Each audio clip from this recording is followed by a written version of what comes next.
नमस्कार दोस्तों, आज का हमारा टॉपिक है मानव संबंध उपागम। तो इसके प्रतिपादक या विचारक थे एल्टन मेयो।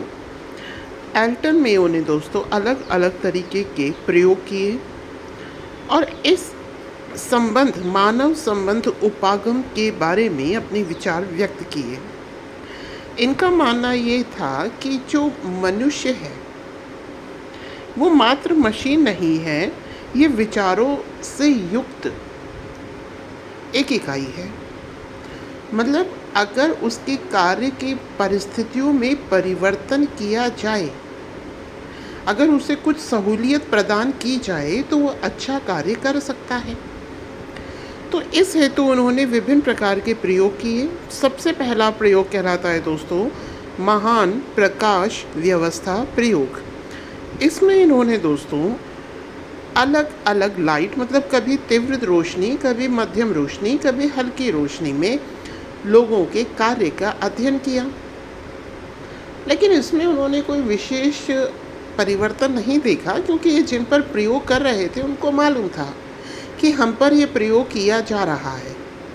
इससे रिजल्ट ऑलमोस्ट इक्वल सा रहा। उन्होंने ये सोचा कि अगर लाइट प्रॉपर आए या ना आए, इस पर मनुष्य के या कर्मचारियों के कार्य करने की प्रवृत्ति पर या कार्य करने पर कुछ प्रभाव पड़ता है या नहीं पड़ता। दूसरा, इन्होंने रिले असेंबली टेस्ट रूम प्रयोग किया दोस्तों।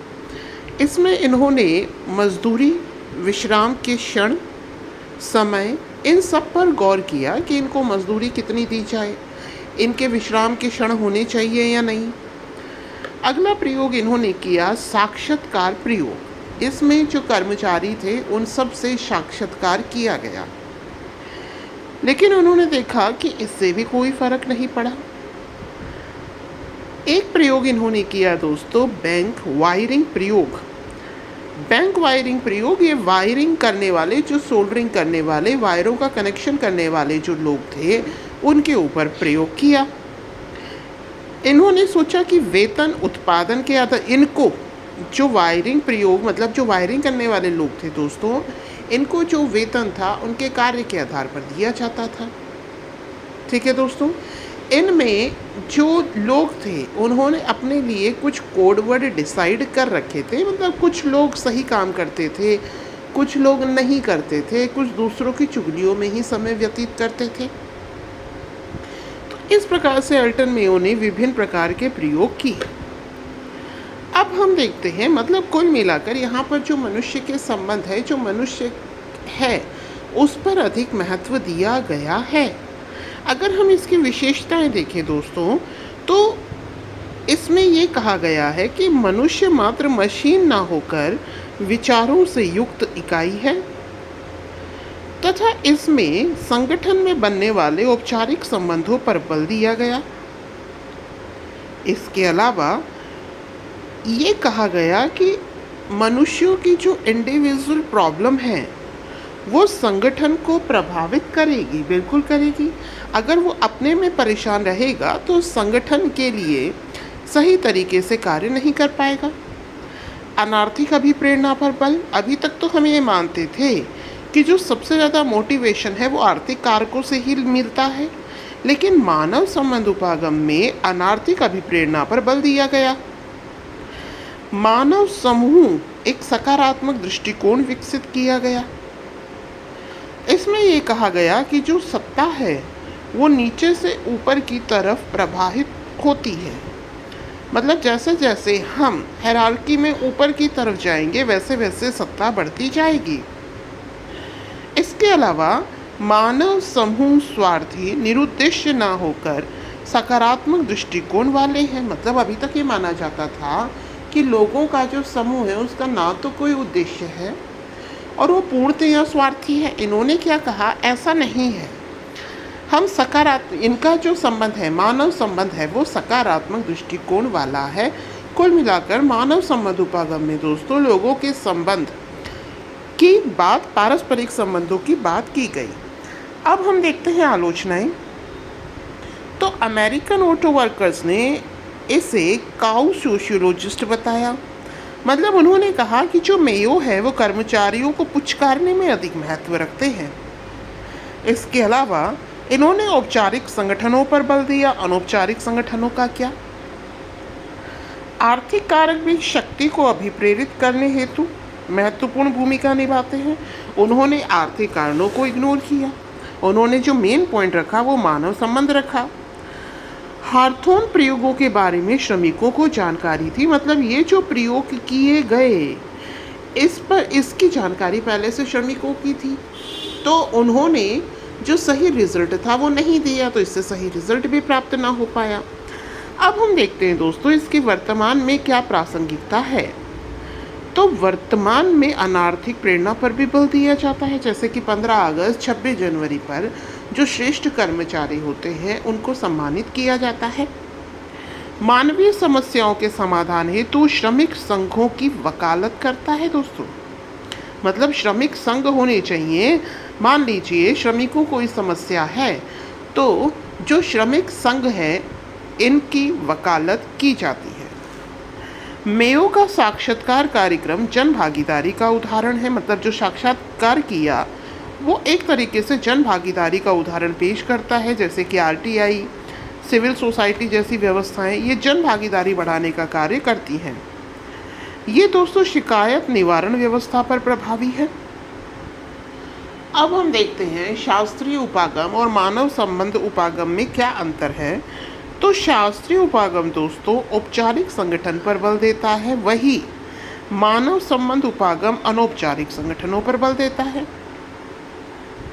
शास्त्रीय उपागम आर्थिक प्रेरणा पर बल देता है, वहीं मानव संबंध उपागम अनार्थिक प्रेरणा पर बल देता है। शास्त्रीय उपागम में जब हमने बात ही आर्थिक प्रेरणा की करी तो यहाँ पर कर्मचारी को मशीन माना गया है, जबकि मानव संबंध उपागम में दोस्तों कर्मचारी को सामाजिक मनुष्य माना गया है। शास्त्रीय उपागम में ये कहा है कि जो सत्ता है वो ऊपर से नीचे की ओर प्रवाहित होती है, और मानव संबंध उपागम में ये कहा गया है कि सत्ता नीचे से ऊपर की ओर प्रवाहित होती है। शास्त्रीय उपागम में संगठन को एक इकाई माना है जो बाह्य पर्यावरण से प्रभावित नहीं होती, और मानव संबंध उपागम में ये कहा गया है कि जो संगठन है वो बाह्य पर्यावरण से प्रभावित होता है। शास्त्रीय उपागम में सिद्धांतों द्वारा कार्य निष्पादन की बात कही गई है, और मानव संबंध उपागम में दोस्तों कार्य संतुष्टि द्वारा कार्य निष्पादन की बात कही गई है। शास्त्रीय उपागम की जो नेतृत्व शैली है वो निरंकुश है, वहीं मानव संबंध उपागम की जो नेतृत्व शैली है वो प्रजातांत्रिक है। मतलब इस उपागम में जो कर्मचारी हैं उनको उनके मध्य संबंधों को इम्पोर्टेंस दी गई है। अगला है दोस्तों व्यवहारवादी उपागम। व्यवहारवादी उपागम में ये कहा गया कि संगठन में कार्यरत व्यक्ति के आंतरिक मूल व्यवहार और विचारशीलता, मतलब इसमें जो कर्मचारी हैं उनके व्यवहार को इम्पोर्टेंस दी गई है। इसके समर्थक कौन थे? जनक थे इसके डेविड ईस्टन। ठीक है दोस्तों, क्या कहा डेविड ईस्टन ने कि संगठन में हम किसको इम्पोर्टेंस देंगे? जो व्यक्ति है उसके आंतरिक मूल्य, व्यवहार और विचारशीलता को। प्रारंभिक दर्शन चेस्टर बर्नार्ड की पुस्तक में इसके बारे में लिखा गया, जिसका नाम था द फंक्शन ऑफ एग्जीक्यूटिव। यह लोक प्रशासन को प्राकृतिक विज्ञान की तरह स्थापित करना चाहता था। इसके अलावा संगठन के सूक्ष्म अध्ययन पर बल देता है। क्यों? क्योंकि इसमें हम किसकी बात करेंगे? व्यवहार की। तो संगठन का सूक्ष्म अध्ययन किया गया। इसके अलावा कहा गया कि जो निर्णय निर्माण है वो प्रशासन का हृदय है।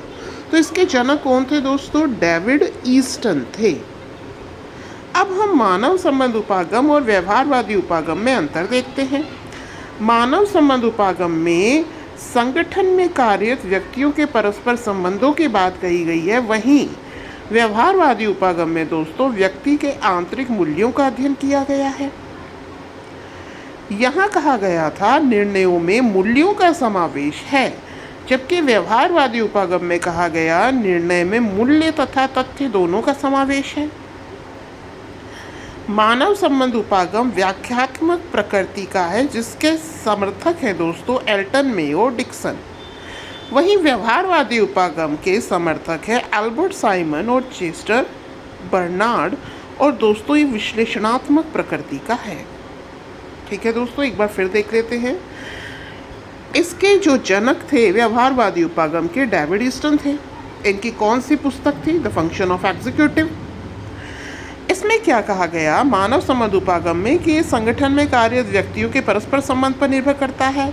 व्यवहारवादी उपागम आंतरिक मूल्यों का अध्ययन कराता है। इसमें कहा गया कि मानव संबंध उपागम मूल्यों का समावेश है और व्यवहारवादी उपागम मूल्य तथा तथ्य दोनों का समावेश है। इसमें व्याख्यात्मक प्रकृति की बात की गई, यहाँ विश्लेषणात्मक प्रकृति की बात की गई। इसके समर्थक एल्टन मेयो और डिक्सन है। इसके समर्थक दोस्तों एल्बर्ट साइमन और चेस्टर बर्नार्ड है। ठीक है दोस्तों, तो आज हमने 2 उपागम किए, मानव संबंध उपागम और व्यवहारवादी उपागम। आगे का अगले वीडियो में, तब तक के लिए नमस्कार and have a nice day.